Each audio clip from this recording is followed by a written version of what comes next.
Hello everyone, कैसे हैं आप सब लोग। उम्मीद करते हैं कि आप सब लोग अच्छे होंगे, मस्त होंगे, व्यस्त होंगे और अपने तैयारी में काफी अच्छे तरीके से जुटे होंगे। नमस्कार मेरे से शेरनियो, रैंकर्स इंग्लिश एजुकेशन के इस प्यारे से प्लेटफॉर्म पे आप सबका दिल की गहराइयों से स्वागत है। मेरे दोस्तों, जैसा कि आप सबको पता है कि कल की क्लास में हम लोगों ने बात किया था फायर हिम चैप्टर के हिंदी एक्सप्लेनेशन को लेकर के, और मैं आपके सामने इन चीजों को बहुत अच्छे तरीके से एक्सप्लेन किया था। उम्मीद नहीं, मुझे पूरा विश्वास है कि उन चीजों को आप बहुत अच्छे तरीके से समझ गए होंगे। ठीक है, तो आज हम लोग बात करेंगे फायर हिम चैप्टर के इंपॉर्टेंट ऑब्जेक्टिव क्वेश्चंस को लेकर के, जो आपके एग्जाम के लिए काफी ज्यादा रेलिवेंट है, काफी ज्यादा इंपॉर्टेंट है। और एक चीज मैं आपको बता दूं सर, जो चीज मैं यहाँ पे पढ़ा रहा हूं आपके एग्जामिनेशन में इस चैप्टर से बाहर एक भी क्वेश्चन देखने को नहीं मिलेंगे।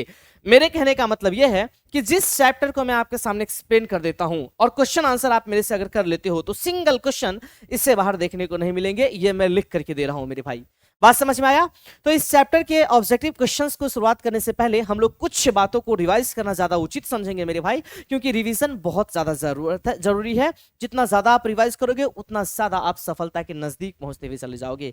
तो सबसे पहले हम लोग रिवीजन कर लेते हैं मेरे भाई, ताकि हम लोगों को समझने में बिल्कुल भी दिक्कत नहीं होगा, एक रति भी प्रॉब्लम नहीं होगा। ठीक है, सबसे पहली बात, जिस चैप्टर के बारे में हम लोग डिस्कस करेंगे उस चैप्टर का नाम है फायर हिम। क्या नाम है, एक बार बोलो मेरे साथ। आप बोलोगे सर फायर हिम नाम है। फायर हिम जो चैप्टर है मेरे भाई, इसको लिखने का काम जो किए थे उस इंसान का नाम है केकी एन दारूवाला। क्या नाम है दोस्त? आपका जवाब होगा कि सर उस इंसान का नाम है केकी एन दारूवाला। केकी एन दारूवाला को जन्म है वो 1937 को हुआ है मेरे भाई। कब हुआ है? 1937 को। सर केकी एन दारूवाला इंडिया से बिलोंग करते हैं। कहां से? इंडिया से बिलोंग करते हैं, और इंडिया से बिलोंग करने वाले को हम लोग इंडियन बोलते हैं।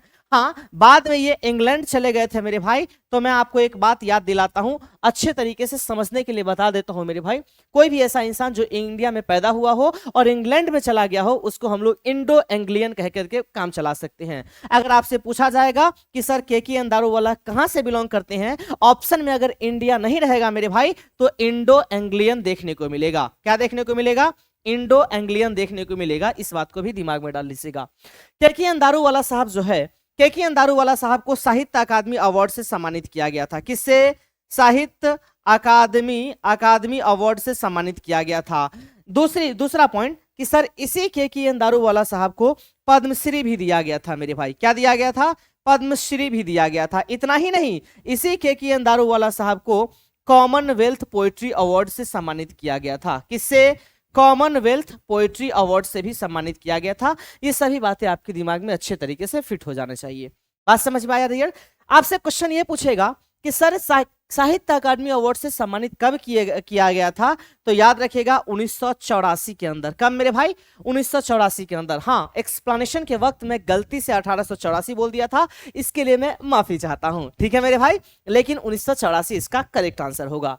इसके बाद अगर हम बात करते हैं फेमस कलेक्शन को लेकर के मेरे प्यारे साथियों, अगर हम बात करते हैं फेमस कलेक्शन को लेकर के या फिर फेमस वर्क को लेकर के, तो सबसे पहला आपको याद रखना है अपैरिशन इन अप्रैल। क्या याद रखना है?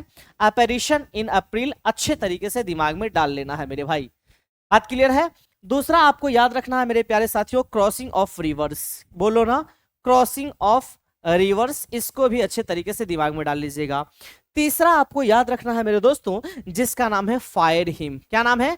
Fire him. यानी इन सारे के सारे पॉइंट्स को आपके दिमाग में अच्छे तरीके से फिट कर लेना है किसी भी कीमत पे। सर इस पूरे के पूरे चैप्टर के अंदर कल हम डिस्कस किए थे, लेकिन फिर भी आज मैं आपको रिवाइज करा रहा हूं ताकि आपके दिमाग में हर बात सटासट प्रवेश करती हुई चली जाए। बोलो हाँ। ठीक है, आइए।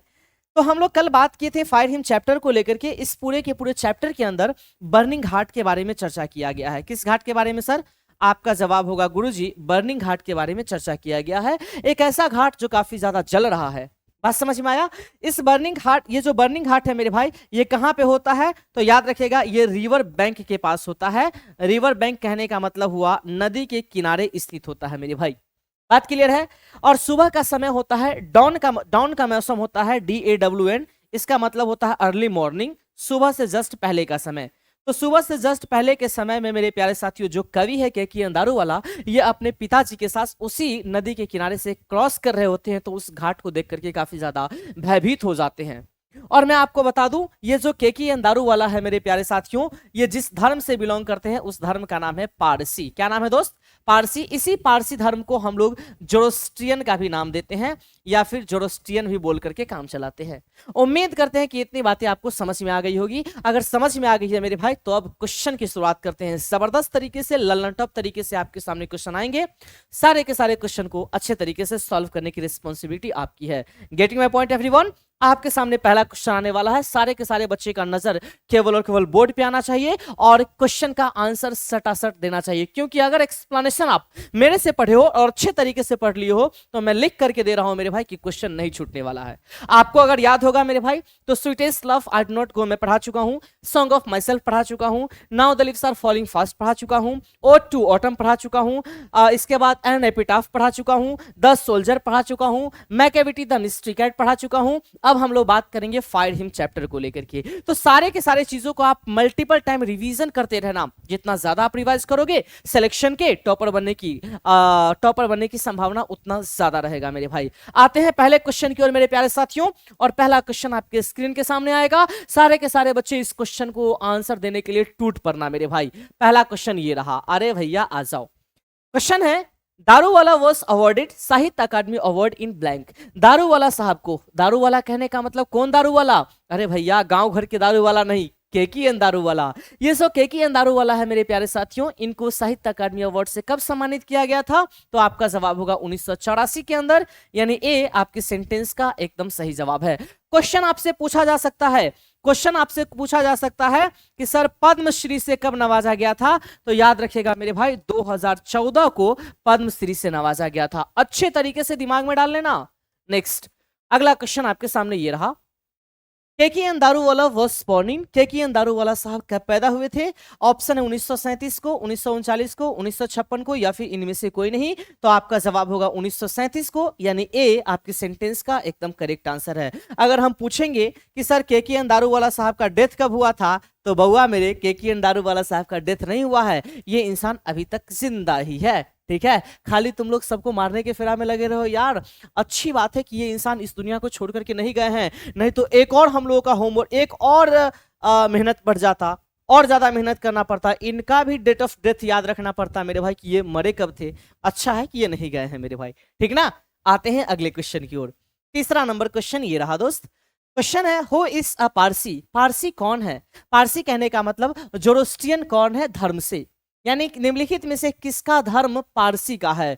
ऑप्शन आपके सामने है, रूपर्ट ब्रूक का, केकेएन दारूवाला का, डब्ल्यू.एच. जॉर्डन का, या फिर इनमें से कोई नहीं। तो आपका जवाब होगा केकेएन दारूवाला का, बी सही जवाब है। सर रूपर्ट ब्रूक के बारे में अगर चर्चा किया जाए तो ये जिस चैप्टर को लिखे थे याद है ना आपको, मैं पढ़ा चुका हूं। उस चैप्टर का नाम था सर द सोल्जर। आपके पूरे के पूरे सिलेबस के अंदर द सोल्जर एकमात्र ऐसा चैप्टर है जो अपने आप में एक सोनेट है मेरे भाई। क्या है?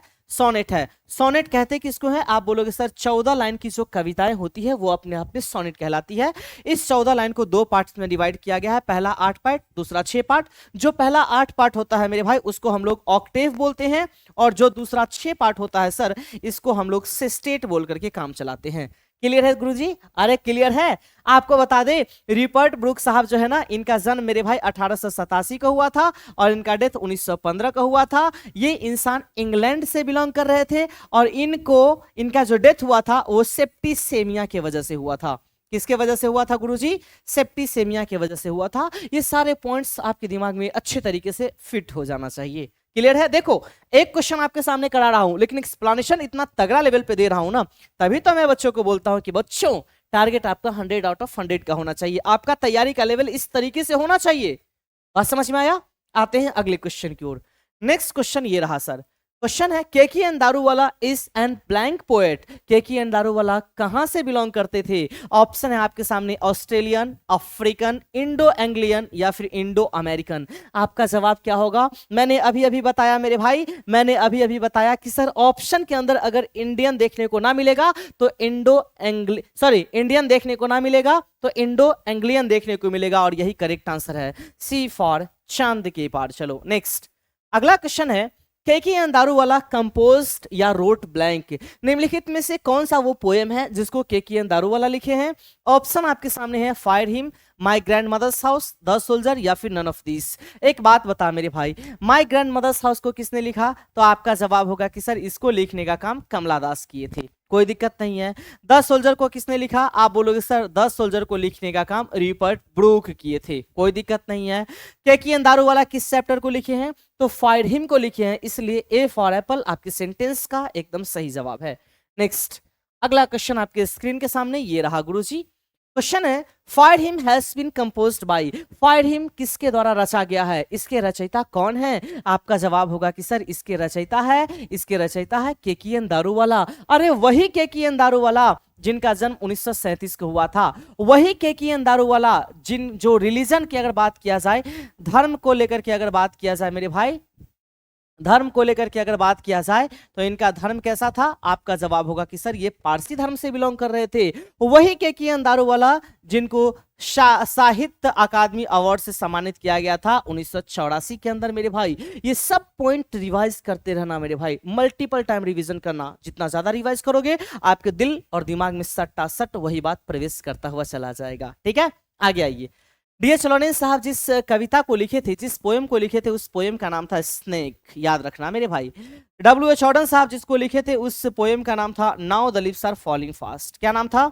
Now the leaves are falling fast, now the leaves are falling fast. ठीक ना। नेक्स्ट, अगला क्वेश्चन आपके सामने ये रहा। क्वेश्चन है fire him is about a blank. Fire him basically किस चीज को लेकर के है? यानी हम कह सकते हैं कि फायर हिम चैप्टर के अंदर किन चीजों के बारे में बताया गया है। ऑप्शन आपके सामने है बर्निंग हार्ट के बारे में, ब्रोकन हाउस के बारे में, पनिश्ड मैन के बारे में, या फिर डेड बॉडी के बारे में। तो याद रखिएगा इस पूरे के पूरे चैप्टर के अंदर डेड बॉडी के बारे में तो बताया ही गया है, लेकिन बर्निंग घाट का जिक्र किया गया है मेरे भाई। ए फॉर एप्पल सही जवाब है। Next, whom did Daruwalla send to fire. Whom मतलब किसको? दारूवाला किसको आग के हवाले कर दिए थे? ऑप्शन आपके सामने है हिज फर्स्ट बॉर्न चाइल्ड, अपने पहले पैदा हुए बच्चों को, हिज सेकेंड बॉर्न चाइल्ड, दूसर का जो बच्चा पैदा हुआ उसको, हिज लास्ट बॉर्न चाइल्ड, जो अंत वाला बच्चा पैदा हुआ उसको। याद करो मेरे भाई किसको वो आग के हवाले कर दिए थे? तो जो उनका पहला वाला बच्चा पैदा हुआ था, his first born baby, his first born child, यानी ए फॉर आओ कभी रैंकर्स इंग्लिश एजुकेशन पर आपके सेंटेंस का सही जवाब है मेरे भाई। याद है ना, इस पूरे के पूरे चैप्टर में कहा गया, अरे भाई मैं भूला नहीं हूं, आज से 20 साल पहले मैंने भी अपने पहले पैदा हुए बच्चों को आग के हवाले कर दिया था। जबकि मुझे पता है कि मैं एक पारसी धर्म से बिलोंग करता हूं, आग के हवाले नहीं करना चाहिए, लेकिन फिर भी मैंने आग के हवाले कर दिया, इसलिए क्योंकि टावर ऑफ साइलेंस 1000 मील दूर था, 1000 माइल्स अवे। ओके, चलिए नेक्स्ट, अगला क्वेश्चन ये रहा sir. The poet Keki N Daruwalla repents मतलब पछताते हैं, एंड प्रेस और प्रार्थना करते हैं टू ब्लैंक, किससे? अपने पाप के लिए। किससे? तो मेरे भाई वो फायर से प्रार्थना करते हैं, आग से प्रार्थना करते हैं। घोस्ट, अरे भैया भूत से क्या प्रार्थना करेंगे? मॉन्स्टर, राक्षस से क्या प्रार्थना करेंगे? वो आग से प्रार्थना करते हैं, इसलिए ए फॉर एप्पल आपके सेंटेंस का सही जवाब होगा। ठीक है, नेक्स्ट, द ब्लैंक फॉरगेट्स निम्नलिखित में से कौन है जो भूलता है? It's dead and leaves some half burn parts. निम्नलिखित में से कौन है जो अपने डेड बॉडी को जलाना भूल जाता है और आधा जलाता है और आधा कभी कभी छोड़ देता है? कौन? ऑप्शन आपके सामने है पर्सन, व्यक्ति, थिंग, वस्तु, एनिमल, जानवर, या फिर फायर, आग। तो आपका जवाब होगा आग, फायर। डी फॉर दुल्हे राजा आपके सेंटेंस का सही जवाब है।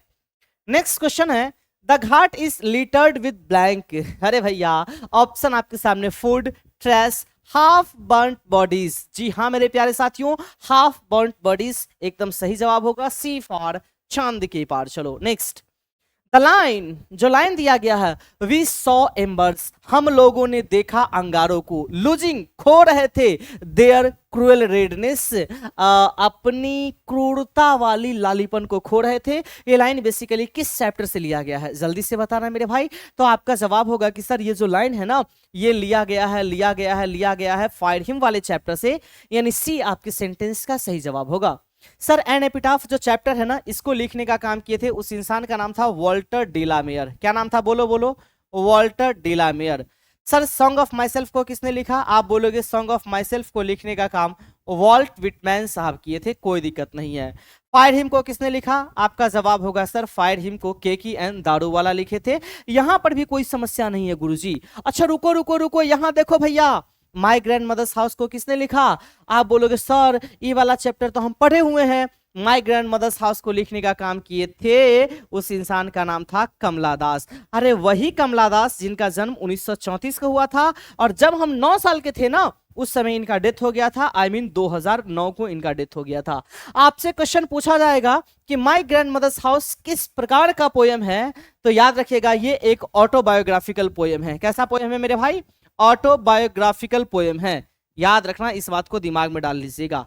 बात समझ में आया? तो ये सारे पॉइंट्स आपके दिल और दिमाग में अच्छे तरीके से बैठा हुआ होना चाहिए दोस्तों। Next question number 13, Keki N Daruwalla is a recipient. Keki N Daruwalla है प्राप्तकर्ता ऑफ साहित्य अकादमी अवार्ड, यानी केकी एन दारूवाला को साहित्य अकादमी अवार्ड से सम्मानित किया गया था, लेकिन कब? तो आपका जवाब होगा 1984 में। सी सही जवाब है। Next, Keki N Daruwalla is a recipient of blank. Keki N Daruwalla किस चीज के प्राप्तकर्ता थे, यानी इनको कौन सा प्राइज से सम्मानित किया गया था? ऑप्शन है Nobel prize, Pulitzer prize, Man Booker prize या साहित्य अकादमी अवार्ड। तो आप तमाम बच्चे बोलोगे साहित्य अकादमी अवार्ड। कब? तो 1984 के अंदर। ठीक है दोस्त, आगे आबू बाबू। Question number 16, the wandering ghost lights. Wandering का मतलब भटकती हुई, घोस्ट लाइट्स का मतलब भूतैसी रोशनी। ब्लैंक पासड बाई, जो भटकती हुई भूतैसी रोशनी है वो यात्री को, मुसाफिर को क्या कर देती है? ऑप्शन आपके सामने, फ्राइटन्ड यानी भयभीत कर देती थी, दूसरा सडन्ड, नर्वसनेस या फिर किल्ड। तो आपका जवाब होगा कि सर वो जो भटकती हुई भूतैसी रोशनी थी वो मुसाफिर को काफी ज्यादा भयभीत कर देती थी, फ्राइटन्ड कर देती थी, डरा देती थी, इसलिए इसका सही जवाब होगा फ्राइटन्ड, ए फॉर एप्पल। ठीक ना? नेक्स्ट, द पोएट सॉ, कवि ने देखा, the cruelty of red embers of fire which swallowed most parts but left some blank parts. ध्यान से सुनिएगा, द पोएट सॉ, कवि ने देखा, the cruelty of red embers, लाल अंगारे की क्रूरता को, ऑफ फायर, आग के लाल अंगारे के क्रूरता को देखा, विच सॉलोड, जो निगल रखा था, मोस्ट ऑफ द पार्ट्स यानी बहुत सारे अंग को निगल रखा था, बट लेफ्ट सम, लेकिन कुछ को छोड़ दिया था, ब्लैंक बर्न पार्ट्स, कुछ किस तरीके के जले हुए पार्ट को छोड़ दिया था? ऑप्शन है हाफ, फुल, ऑल या फिर नन ऑफ दिस। तो आपका जवाब होगा हाफ बर्न्ड पार्ट्स, यानी आधे जले हुए भाग को छोड़ दिया था, इसलिए इसका करेक्ट आंसर होगा ए फॉर एप्पल। देख भाई, जितना चीज मैं आपको बता रहा हूं ये सारा चीज मैं आपके सामने एक्सप्लेन कर चुका हूं। ऐसा नहीं है मेरे भाई कि एक्सप्लेनेशन को छोड़ करके मैं कुछ भी पढ़ाया जा रहा हूं, बिल्कुल भी नहीं। हर एक चीज को मैंने आपके सामने एक्सप्लेन किया था दोस्तों, अगर आपको याद होगा तो। Each and everything was explained by me, हर चीज को मैंने एक्सप्लेन किया था। ठीक है, आइए आगे। अगला क्वेश्चन ये रहा, क्वेश्चन है, द न्यू बॉर्न चाइल्ड या सन वॉज कंसाइंड। कंसाइंड का मतलब हवाले कर देना, टू फ्लेम, आग के हवाले। कितने साल पहले? भैया जो नया नया बच्चा पैदा हुआ था या जो बेटा पैदा हुआ था, वॉज कंसाइंड, उसको हवाले कर दिया था, टू द फ्लेम, आग के हवाले कर दिया था। आज से कितने साल पहले? तो याद रखिए 20 ईयर्स अगो, इसलिए डी सही जवाब होगा। नेक्स्ट, हु स्वेयर्स, कौन शपथ खाते हैं, कौन कसम खाते हैं, टू सेव, बचाऊंगा, फायर, आग को, from the scene of forgetfulness, भूल करने की पाप से मैं आग को बचाऊंगा, इसका मैं कसम खाता हूं। कौन कसम खा रहे थे? ऑप्शन है the poet Keki N Daruwalla, Robert Frost, D S. Lawrence या फिर टी.एस. एलियट। तो आपका जवाब होगा कि सर जब कभी भी आग के बारे में चर्चा होगा तो केकी एन दारूवाला साहब सामने में आ जाएंगे, ए सही जवाब होगा। इतना ही नहीं दोस्त, टी.एस. एलियट साहब जिस चैप्टर को लिखे थे उस चैप्टर का नाम था मैकेविटी द मिस्ट्री कैट। एक बार आवाज लगाओ, मैकेविटी द मिस्ट्री कैट। जब तक मैं लिख लेता हूं आवाज लगा दिए होंगे आप लोग।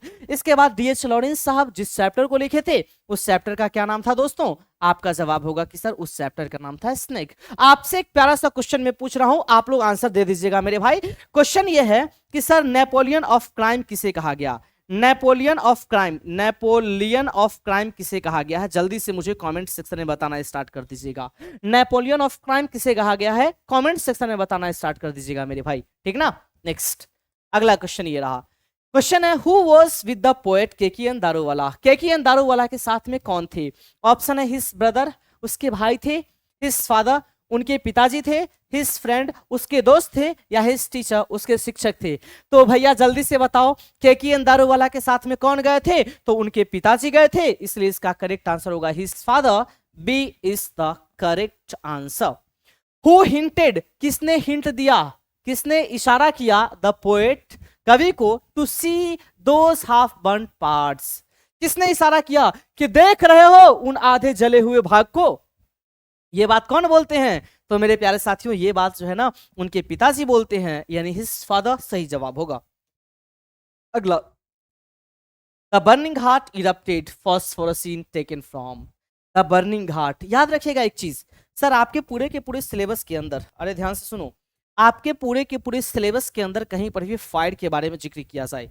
फायर कहने का मतलब बच्चों आग के बारे में जिक्र किया जाए। किसके बारे में? आग के बारे में जिक्र किया जाए। इस बात को दिमाग में डालो।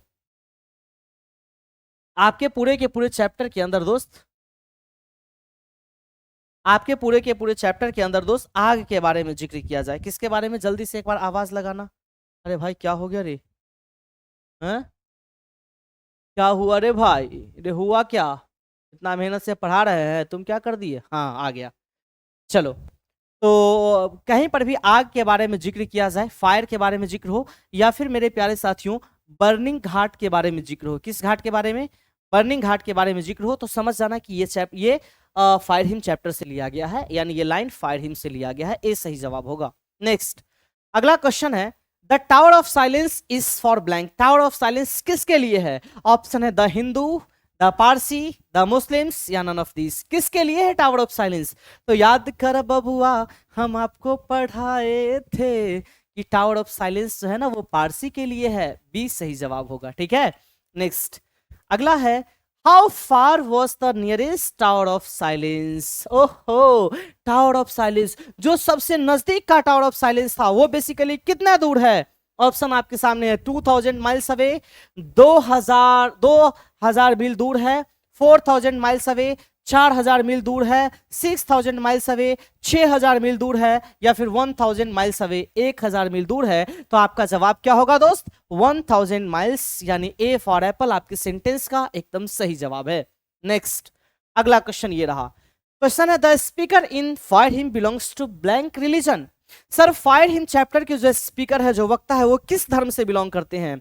तो आपका जवाब होगा जोरोस्ट्रियन से, यानी सी आपके सेंटेंस का सही जवाब है। नेक्स्ट अगला है, the wandering ghost lights blank passer by. जो घूमती हुई, जो भटकती हुई भूतैसी रोशनी है वो मुसाफिर को क्या कर देती थी? तो याद करो मेरे भाई, जब मुसाफिर उस रास्ते से होकर के गुजरते थे तो मुसाफिर को काफी ज्यादा भयभीत कर देती थी, फ्राइटन्ड कर देती थी, इसलिए इसका सही जवाब फ्राइटन्ड होगा। एक करेक्ट आंसर है सर जी, ठीक ना। द रेडनेस ऑफ फायर, आग क्या लालीपन, अपीयर्स प्रतीत होता है, टू द पोएट कवि को। आग का जो लालीपन है वो कवि को किस प्रकार प्रतीत होता है? कंफर्टेबल, आरामदायक प्रतीत होता है, एक्सेप्टेबल, स्वीकार करने योग्य प्रतीत होता है, या फिर क्रूएल, काफी ज्यादा क्रूर प्रतीत होता है। तो याद करो मेरे भाई, आग के लालीपन को कवि क्रूर कहते हैं, क्रूएल कहते हैं। पता है इसके पीछे रीजन क्या है? क्रूएल इसलिए बोले हैं क्योंकि ये किसी को नहीं छोड़ता है मेरे भाई। आप बूढ़े को डाल दो आग जलाने का काम करेगा, जवान को डाल दो आग जला देगा, कोई किसी भी चीज को डाल दो जला देगा, बच्चों को डाल दो जला देगा। वो ये नहीं सोचता है कि ये बच्चा है इसको छोड़ देते हैं, ना ना ना, ऐसी बिल्कुल ही बात नहीं है। इसीलिए इसको क्रूएल कहा जाता है, काफी ज्यादा क्रूर कहा जाता है मेरे भाई, ठीक ना। नेक्स्ट अगला है, द पोएट सीज, कवि देखते हैं, द रेड हॉट ब्लैंक, लाल गर्म किस चीज को देखते हैं? ऑप्शन है लाल गर्म आयरन को, लाल गर्म फ्लावर्स को, लाल गर्म एम्बर्स को, लाल गर्म फेस को। तो याद रखिएगा मेरे भाई, एम्बर्स का मतलब होता है अंगारा, तो लाल गर्म अंगारे को देखते हैं, इसलिए सी आपके सेंटेंस का सही जवाब है, ठीक ना। Question number 28, the blank forget it's dead, ये पढ़ा चुके हैं मेरे भाई, कहीं से कोई दिक्कत ही नहीं। क्वेश्चन रिपीट हो गया, सॉरी फॉर दैट। क्वेश्चन है, the term debauchery stands for. Sir आपने एक टर्म सुना होगा डिबॉचरी, इस डिबॉचरी का मतलब क्या होता है मेरे भाई? तो मैंने आपको बताया, डिबॉचरी का मतलब होता है कुकृत्य काम। कुकृत्य काम कहने का मतलब हुआ इमोरल बिहेवियर, यानी सी सही जवाब होगा। लेकिन एक बात याद रखना, अभी अगले क्वेश्चन क्यों नहीं बैठेंगे, नहीं भागेंगे, पहले समझने की कोशिश करो और अच्छे से समझने की कोशिश करो, ठीक है। देखिए जब हम बात करते हैं मेरे भाई इस डाई को लेकर के, तो एक वर्ड इसके लिए इस्तेमाल होता है जो जिस वर्ड का इस्तेमाल किया गया है एन एपिटाफ चैप्टर में, क्रम्बल। आपसे क्वेश्चन पूछा जा सकता है कि सर क्रम्बल का मतलब क्या होगा, तो याद रखिएगा क्रम्बल का मतलब होगा डाई। क्लियर है? टायर्डनेस का मतलब होता है मेरे भाई थकान, तो आपसे क्वेश्चन पूछा जाएगा कि वियरीनेस का मतलब क्या होता है, तो वियरीनेस का मतलब भी होता है मेरे दोस्त थकान। क्लियर है? वीक मतलब होता है कमजोर, इसके लिए एक वर्ड आता है मेरे भाई फीबल। आपसे क्वेश्चन पूछा जा सकता है कि फीबल का मतलब क्या होगा, तो आपका जवाब भी निकलना चाहिए कि सर फीबल का मतलब वीक होगा, कमजोर होगा, जिसका जिक्र sweetest love I do not go, that is first chapter of poetry में किया गया है। ठीक है, next question number 30। What happened, क्या होता था, टू द स्पीकर, कवि को, after seeing the half burnt cook limbs. मेरे भाई क्या हुआ था, कवि को क्या हुआ था उस आधे जले हुए हाथ और पैर को देख करके। ऑप्शन आपके सामने, ही स्टार्टेड टू क्राई, वो चिल्लाना स्टार्ट कर दिए थे। ही फिंगर्ड क्लेंस्ड, उन्होंने अपने हाथ को इस तरीके से मुट्ठी को बांधा। जी हाँ, आपको याद होगा।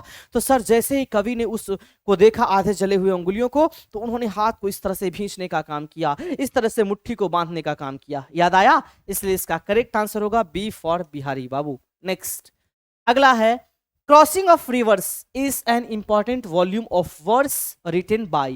यानी साफ साफ ये बोला गया है कि क्रॉसिंग ऑफ रिवर्स किसके द्वारा लिखा गया है, तो आपका जवाब आना चाहिए KKN दारूवाला के द्वारा। याद कीजिए मैंने आपको क्या बताया, सबसे पहला 3 चीज याद रखना है, 3 क्रिएशन याद रखना है। सबसे पहला है क्रॉसिंग ऑफ रिवर्स, क्या है बोलो, क्रॉसिंग ऑफ रिवर्स, कोई दिक्कत नहीं है। दूसरा है मेरे प्यारे साथियों, दूसरा है अपैरिशन इन अप्रैल, क्या है, अपैरिशन इन अप्रैल, याद रखना है। ठीक है, और तीसरा है मेरे भाई अंडर ओरियन, क्या है, अंडर ओरियन को भी अच्छे तरीके से दिमाग में डाल लेना, अंडर ओरियन को भी लिखने का काम KKN दारूवाला किए थे। और चौथा है फायर्ड हिम, इस फायर्ड हिम को भी लिखने का काम KKN दारूवाला किए थे। एक बात बताते हैं, आपके एग्जामिनेशन हॉल में क्वेश्चन हो सकता है कि अगर अंदर से पूछेगा ना, तो जितना मैं दे रहा हूं इससे अंदर से क्वेश्चन नहीं आ सकता है भाई। एक एक चीज को मैं एक्सप्लेन करता हूं, वो भी जबरदस्त तरीके से एक्सप्लेन करता हूं। ऐसा नहीं कि आए और ABCD मार करके चले गए, बिल्कुल भी नहीं। एक एक चीज को बड़े बारीकी से समझाने की कोशिश करता हूं। ठीक है, नेक्स्ट अगला question number 32। Where does the Zoroastrian dispose their body, where does the Zoroastrian, जो जोरोस्ट्रियन है, जो पारसी धर्म है, वो अपने बॉडी को, डेड बॉडी को कहां पे डिस्पोज करते हैं, कहां पे जाकर के रख देते हैं। ऑप्शन आपके सामने, डेजर्ट में, डेजर्ट कहने का मतलब रेगिस्तान, मॉर्चुरी कहने का मतलब मुर्दालय, या फिर टावर ऑफ साइलेंस। तो आपका जवाब होगा tower of silence, that means C for चांद के पार। चलो आपके सेंटेंस का सही जवाब है। क्लियर है मेरे भाई, किसी को कोई समस्या तो नहीं? चलिए मेरे दोस्तों, आप लोग आंसर देना स्टार्ट कीजिए। अभी तक मैंने कुल मिलाकर के 32 क्वेश्चन कराया है मेरे भाई। 32 में से आपके कितने मार्क्स आ रहे हैं वो आप कमेंट सेक्शन में आंसर देना स्टार्ट कर दो। खैर हम इस पे चर्चा उतना नहीं करेंगे मेरे भाई। मैं आपको ये कह रहा हूं कि जो भी चीज मैं आपके सामने एक्सप्लेन करता हूं, जितना भी मेरे अंदर कैपेसिटी होता है, हर चीज निकाल करके आपके सामने रख देता हूं मेरे भाई, ताकि आपको कहीं भी जाकर के परेशानी का सामना ना करना पड़े, आपको घर पे जाकर के बहुत ज्यादा मेहनत नहीं करना पड़े। बस आप 10 15 20 मिनट 10 मिनट इसको जाकर के रिवाइज कर लोगे ना, मैं गारंटी देता हूं आपको, मैं आपसे वादा करता हूं मेरे भाई कि सिंगल क्वेश्चन आपसे नहीं छूटेगा। और हाँ, आप पढ़ाना भी स्टार्ट कर दोगे मेरे भाई, आप पढ़ाना भी स्टार्ट कर दोगे। तुम बोलोगे सर ऐसा कैसे, बिल्कुल ऐसा होगा, लेकिन अभी से मेहनत करो, आगे के बारे में मत सोचो। मैं हमेशा से एक बात कहता हूं ना, आपने अपने मम्मी पापा को क्या बोला था, याद करो, माँ तेरे पसीने की हर बूंद को मोती सा चमकाऊंगा, तू सपने बड़े देखना पूरा करके मैं दिखाऊंगा। फिर क्या हुआ है, तो सपने को पूरा करने से पीछे क्यों हट रहे हो? लगा दो आग पानी में, जवानी उसे कहते हैं, लगा दो आग पानी में, जवानी उसे कहते हैं, बन जाओ 2025 का टॉपर। या फिर आप जब भी एग्जाम दो, कहानी तो उसी को कहेंगे मेरे भाई। आज समझ में आया? यानी अगर हम लोगों का एम कुछ बड़ा करने का है ना, अगर हम लोग ये सोच लिए ना कि सर मुझे लाइफ में बहुत कुछ बड़ा करना है, डेफिनेटली हो पाएगा, कोई नहीं रोक सकता है होने से। लेकिन हाँ, इसके लिए एक ही चीज है मेरे भाई, बस अभी से कंटिन्यूटी मेरे साथ बना करके दो, रेगुलर बेसिस पे मेरे साथ पढ़ाई करो। हिंदी और इंग्लिश में पढ़ा रहा हूँ ना, आराम से तुम पढ़ते हुए चलो, each and everything will clear very soon. Okay, bye bye, take care, love you all, Jai Hind everyone. हंसते रहिए, मुस्कुराते रहिए और अपने सपनों को पूरा करने के लिए जी जान से मेहनत करते रहिए। आज की सभा को हम लोग यहीं पे समाप्त करेंगे, मुलाकात करेंगे फिर अगली क्लास में। तब तक के लिए bye bye, take care, love you all and Jai Hind everyone, bye bye.